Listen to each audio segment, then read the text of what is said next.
Bueno, muy bien. Retomamos entonces la última clase, que fue lo que estuvimos viendo, era justamente la definición de hombre como animal racional.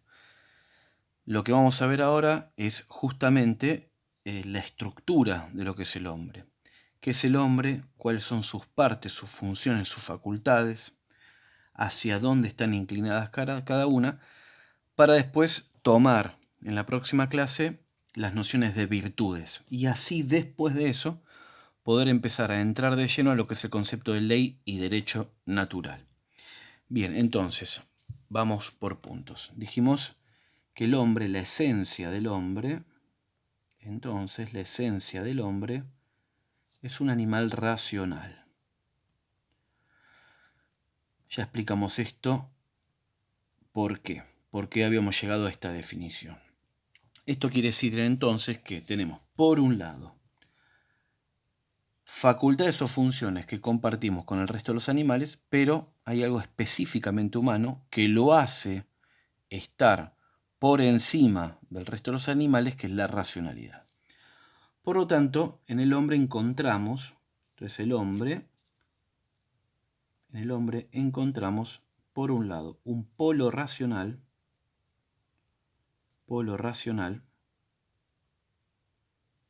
que es lo específicamente humano, lo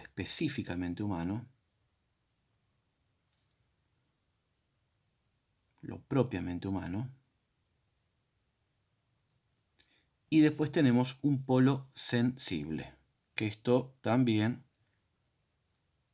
es compartido con el animal como vimos, sensible. ¿Está? Bien. Ahora hay dos polos. Lo que dice Aristóteles y lo que es el pensamiento clásico, que esto después va a estar volcado en los fundamentos de la política, es que el polo racional, entonces, debe ordenar, tiene que gobernar y ordenar al polo sensible. Es decir, que el polo racional entonces debe gobernar políticamente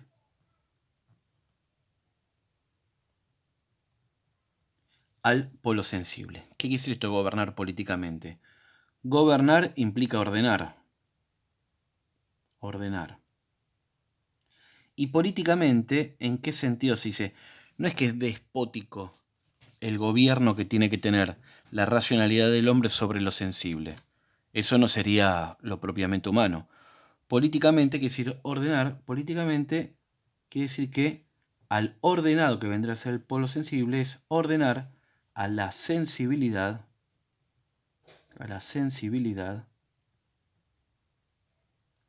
¿se ve?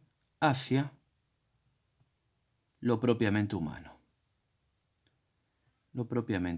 Ahora vamos a aclarar un poquito más esto. Lo propiamente humano.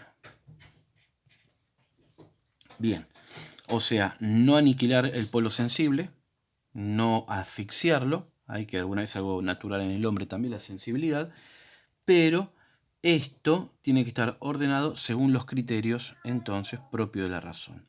Hay que recordar que el hombre es una unidad, es una sola cosa, no es solamente un ente racional o solamente un ente sensible. Por eso lo que hay que evitar, vamos a poner acá, hay que evitar, para mantener un buen orden, hay que evitar, por un lado, el racionalismo, o sea, creer que el hombre es simplemente una pura estructura racional, nada más, intelectual y libre, y que de alguna manera la sensibilidad prácticamente no existe, aunque parece raro, pero hay corrientes filosóficas modernas que han sostenido esto. Esto de alguna manera podríamos decir que como que considera al hombre como una especie de cerebro con patas, podemos llamarlo así, cerebro con patas, una especie de, es una racionalidad con patas. Bien, bueno, esto hay que evitarlo. ¿Por qué? Porque terminan eliminando un elemento natural en el hombre y bueno, que es justamente su polo sensible. Pero también hay que evitar, si se quiere, el sentimentalismo.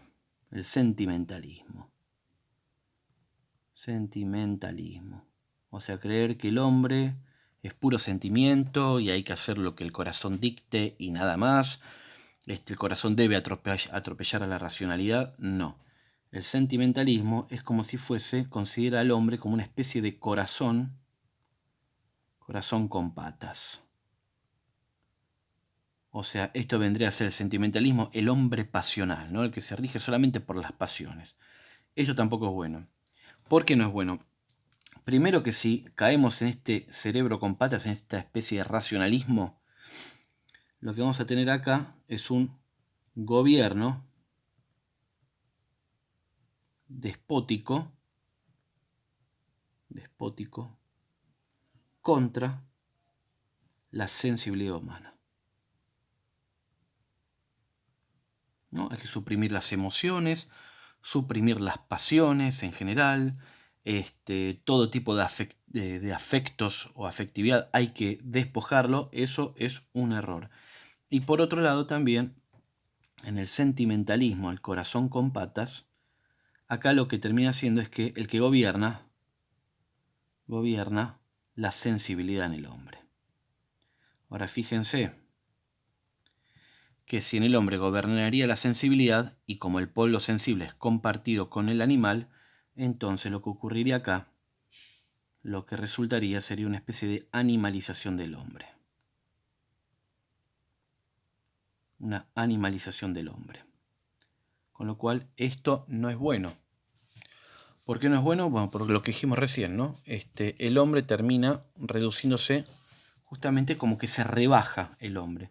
Cuando el hombre tiene estos dos elementos, uno tiene que ordenar al otro, pero sin negar este. Este tiene que ser ordenado, el polo sensible tiene que ser ordenado. Bien, en este gobierno despótico contra la sensibilidad es como una especie, algunos filósofos lo llaman como una especie de angelismo. Creer que el hombre es una máquina puramente intelectual. Angelismo pues es un término teológico de los ángeles que la teología afirma que los ángeles son entidades puramente intelectuales, sin sensibilidad. Entonces, bueno, se lo tilda de angelismo. Bien, esto por un lado. Entonces, el primer punto, entonces, esto de los dos polos del hombre y cómo uno debe gobernar al otro. Si seguimos, vamos a ver lo siguiente. Entonces, dijimos que el hombre, entonces, tiene un polo, dijimos, racional o espiritual también se lo llama. Que acá tenemos entonces dos facultades, habíamos dicho. Teníamos la facultad, entonces, la facultad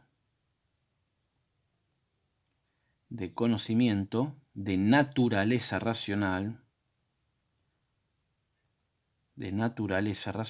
que dijimos era la inteligencia. ¿No? Y la inteligencia va a tener tres funciones básicas. Tres funciones básicas. ¿Cuáles son estas tres funciones? Bien. Formar ideas o conceptos. Estas ideas van a ser de naturaleza universal. ¿Qué quiero decir con esto? Cuando yo veo, por ejemplo, esta lapicera y veo también esta lapicera, me encuentro que hay en la realidad dos lapiceras. Las percibo por los sentidos. Los sentidos, recuerden que son facultad de conocimiento, pero de naturaleza sensible, no es la inteligencia. Entonces yo acá veo dos, por ejemplo, dos lapiceras. Lo que hace la inteligencia es formar una idea que unifica a estas muchas lapiceras. Esa idea es la idea de lapicera, en sentido universal, genérico si se quiere, universal. Que con esa misma idea puedo aplicar a esta realidad, esa idea de lapicera, a esta realidad, esa misma idea de lapicera, y a todas las lapiceras que existen en la realidad, que van a ser múltiples y diversas entre sí, les aplico la misma idea universal de lapicera. Esto lo forma la inteligencia. Por eso la inteligencia, cuando forma la idea, lo que va a captar la inteligencia es la esencia de algo, lo que la cosa es. ¿Ah? La esencia de algo, lo que la cosa es. ¿Cuál es la esencia de esto? Ser lapicera. ¿Cuál es la esencia de esto? Ser un mate.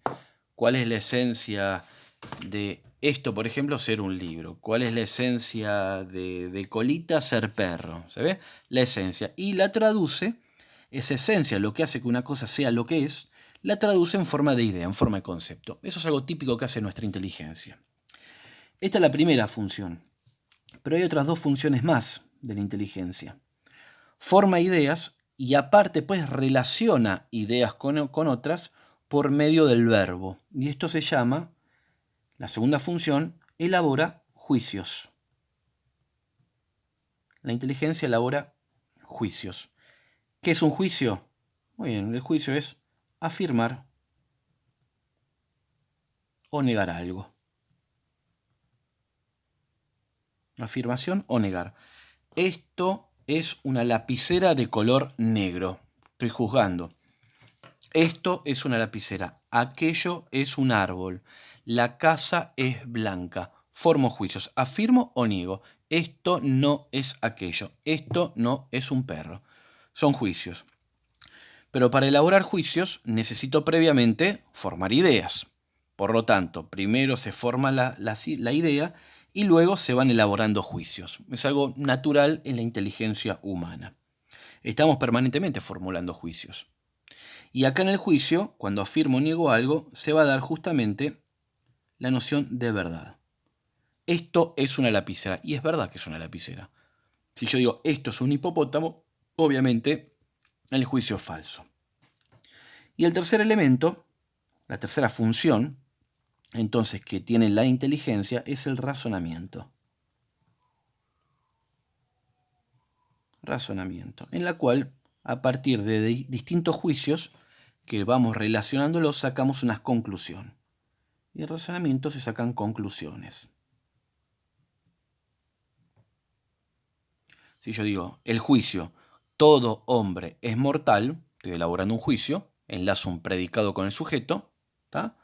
Es mortal, la mortalidad lo enlazo con el sujeto hombre, todo hombre es mortal, y luego elaboro un segundo juicio y digo, Juan es hombre, saco una relación entre el primer juicio, todo hombre es mortal, con el segundo juicio, Juan es hombre, y extraigo una conclusión, un tercer juicio que se va a derivar de los otros dos. Por ejemplo, si decimos que Juan es hombre, la conclusión es que Juan es mortal.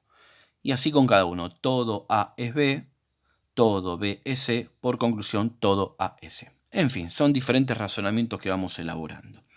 Estos son es algo típico de la inteligencia. Por eso la inteligencia va a tener como objeto, tiene por objeto lo que busca, en última instancia, la inteligencia por medio de los juicios y razonamientos, es la verdad. Es la verdad, una verdad. Por eso cuando nosotros nos mienten y nos damos cuenta que nos están mintiendo, no nos agrada. O cuando encontramos que alguien está enunciando un juicio que no es real, inmediatamente lo tomamos como falso e inmediatamente sentimos rechazo frente a eso. ¿Eso por qué? Porque la inteligencia está hecha para conocer verdades, ¿tá? Para conocer verdades y tratar de evitar errores. Eso propio de la inteligencia.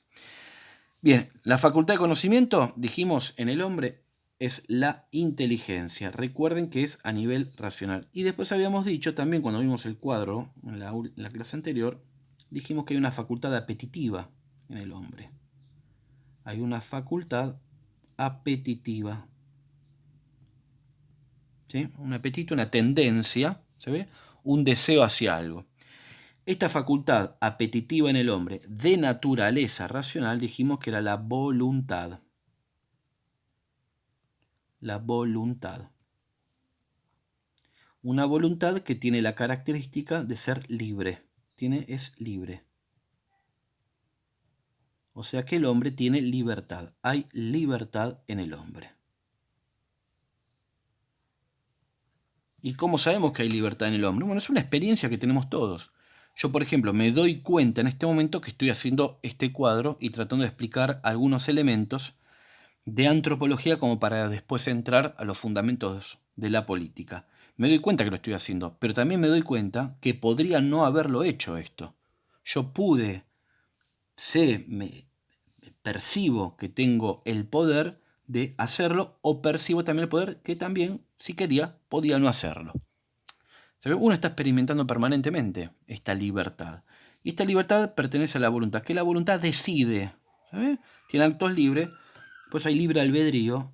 Lo que hace la voluntad es decidir. Sigue a lo que la inteligencia le muestra, como verdadero, o como falso, como bueno, como malo, como quieran ponerlo, y es la voluntad quien decide.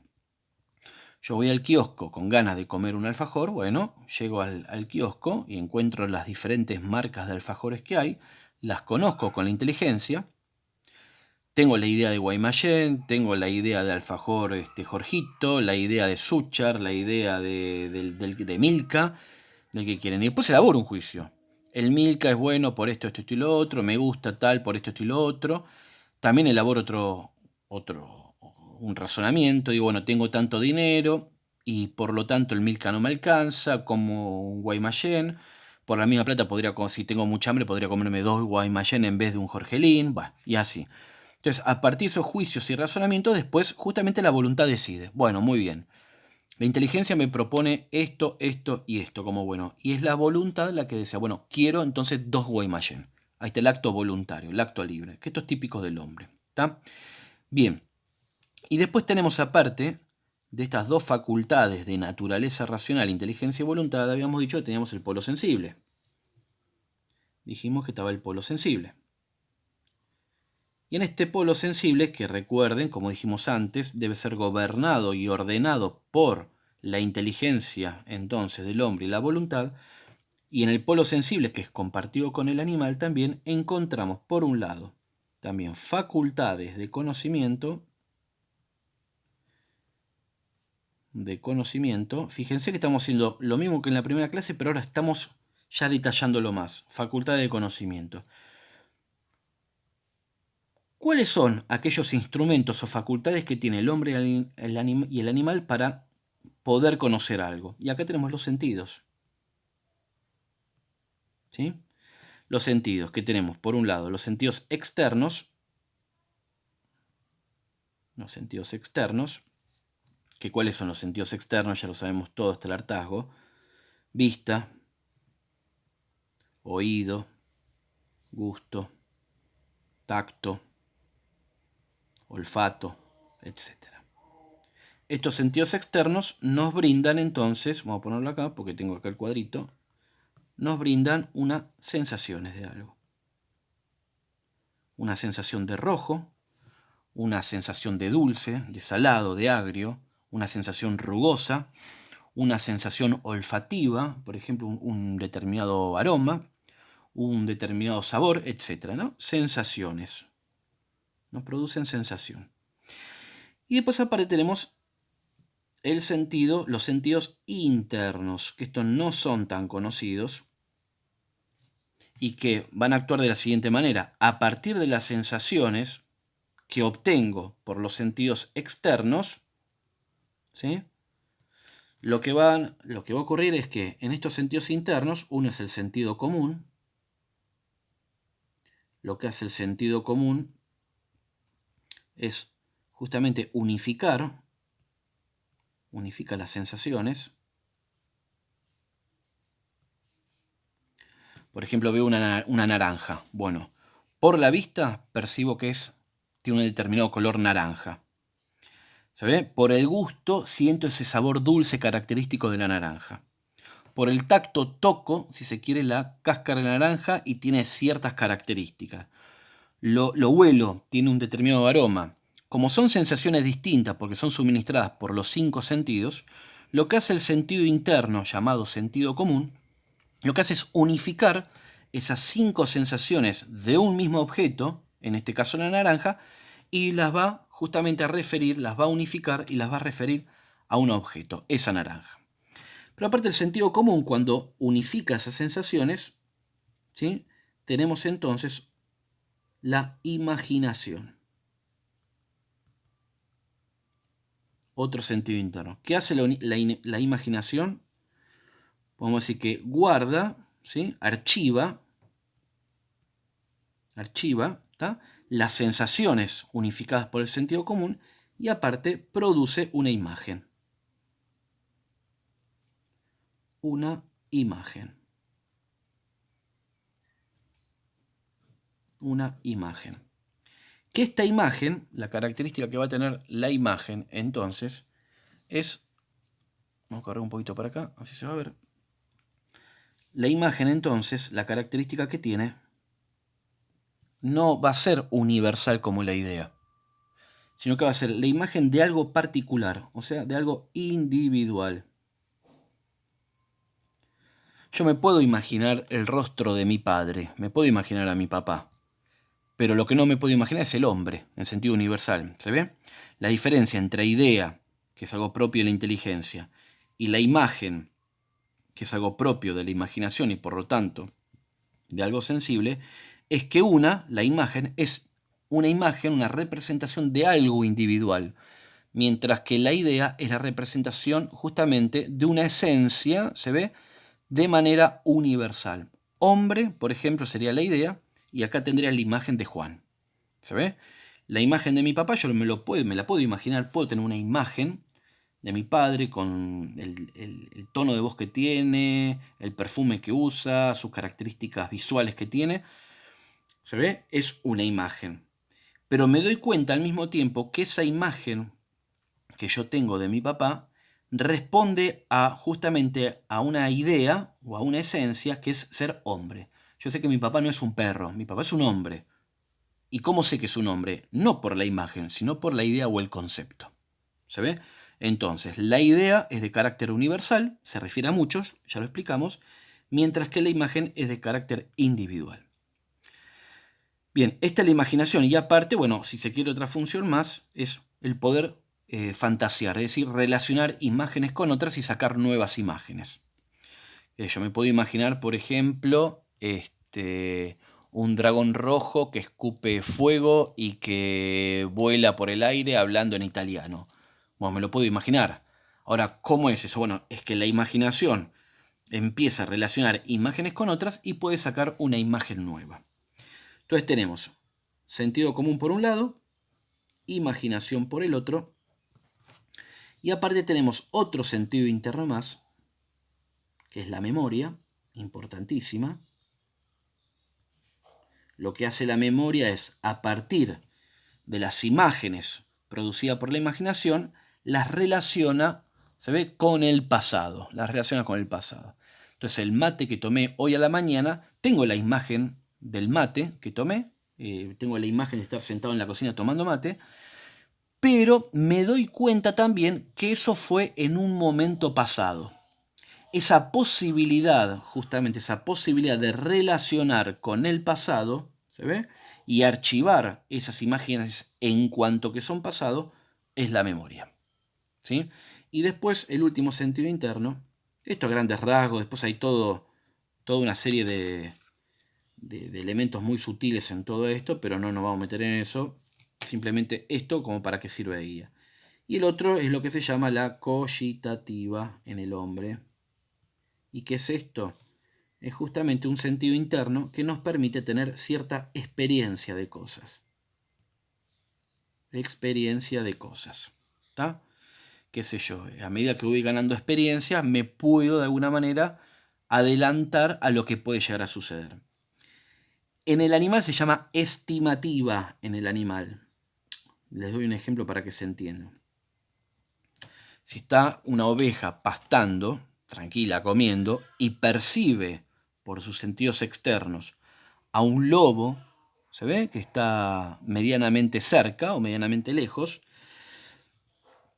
tiene la imagen de un lobo y puede darse cuenta por cierta experiencia o bien porque está vinculado con algún instinto que tiene la oveja, darse cuenta que percibe como algo peligroso al lobo y lo que puede llegar a pasar. O sea que esta estimativa, que vendría a ser inteligencia animal de algún modo, es como que se da cuenta lo que puede llegar a ocurrir. Y a partir de ahí,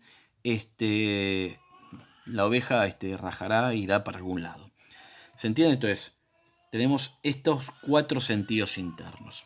Bien, lo que vamos a ver ahora voy a cortar el video y vamos a armar otro videito, es no la facultad de conocimiento de naturaleza sensible, sino, lo pongo acá, el apetito